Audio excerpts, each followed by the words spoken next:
Hello everyone, Bear here. Welcome to What the Actual Legal. Buckle up. A sexual assault victim whose rape kit DNA was later used by police to charge her with a crime is suing San Francisco and its police chief.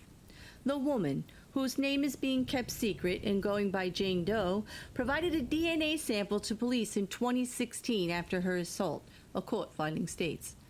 The woman had been arrested last December on a totally unrelated charge. In the aftermath of her sexual assault, she agreed to have a DNA sample taken to help the investigation, but officers led her to believe it would not be used for any other reason, according to the court documents. A rape kit is a container of items used to collect forensic evidence, but police kept the DNA from that rape kit on file without consent and checked the entire databases when investigating crimes. Her legal filing says police had a standard practice of putting the DNA of victims of a crime into a permanent database without the victims knowing. And now the victim is suing the city and county of San Francisco, the police chief, Bill Scott, the employees of the crime lab, and dozens of other unnamed defendants. The ordeal, according to her lawyer's filing, caused the woman stress, fear, anxiety, and a loss of dignity. As a sexual assault survivor, she was re-victimized by the unconstitutional practice. The legal filing argues that the woman, known only by the pseudonym Jane Doe, probably had her DNA tested thousands of times over the course of 6 years. Law enforcement officers test the victim's DNA to matches in every subsequent criminal investigation in which genetic material is recovered without any reasonable basis to suspect the victims are in any way connected to these completely unrelated crime scenes, wrote the plaintiff's lawyers in the filed complaint.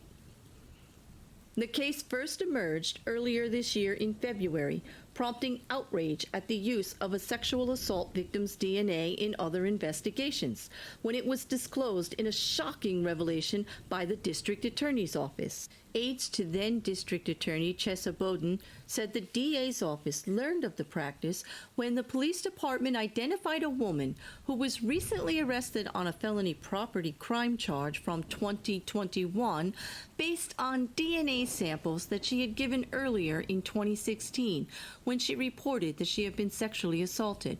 Her DNA had been collected by investigators in order to identify her attacker. Rachel Marshall, a spokeswoman for the district attorney's office, confirmed that the office had dropped all charges in the felony property case, citing a violation of the Fourth Amendment, which protects people from unreasonable searches and seizures by the government. This is government overreach of the highest order, using the most unique and personal thing we have, our genetic code, without our knowledge, to try and connect us to crime, plaintiff's lawyer Adante Pointer told the Associated Press news agency. San Francisco Police Department Police Chief Bill Scott said in a statement regarding the matter, and I quote, "We must never create disincentives for crime victims to cooperate with police. And if it's true that DNA collected from a rape or sexual assault victim has been used by the San Francisco Police Department to identify and apprehend that person as a suspect in another crime, I'm committed to ending the practice. Although I am informed of the possibility that the suspect in this case may have been identified through a DNA hit in a non-victim DNA database, I think the questions raised by our district attorney today are sufficiently concerning." Interestingly enough, federal law already prohibits the inclusion of victims' DNA in the National Combined DNA Index system. Although no corresponding law in California existed at the time to prohibit local law enforcement databases from retaining victims' profiles and searching them years later for entirely different purposes. noted California recently approved a bill which would ban this kind of use of DNA in the state, and it was waiting to be signed into law by Governor Gavin Newsom. The bill would prohibit using the DNA profiles collected by police from sexual assault survivors and other victims for any purpose other than aiding in identifying the perpetrator. Local law enforcement agencies would also be prohibited from retaining and then searching victim DNA to incriminate them in unrelated crimes.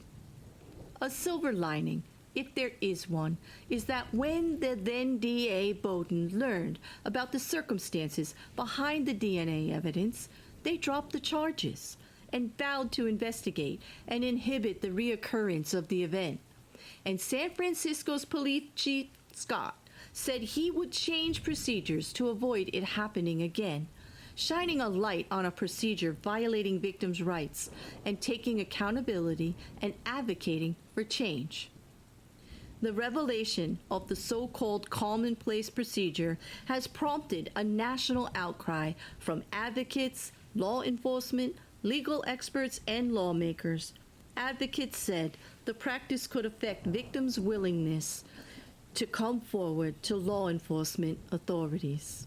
If survivors believe their DNA may end up being used against them in the future, they'll have one more reason not to participate in the rape kit process. There are already enormous barriers for victims of rape to come forward to report the crime. Rape victims' DNA should be protected at all levels of government, everywhere. Let's hope this does indeed lead to better legislation and tighter protections for all victims in the future. Bear out.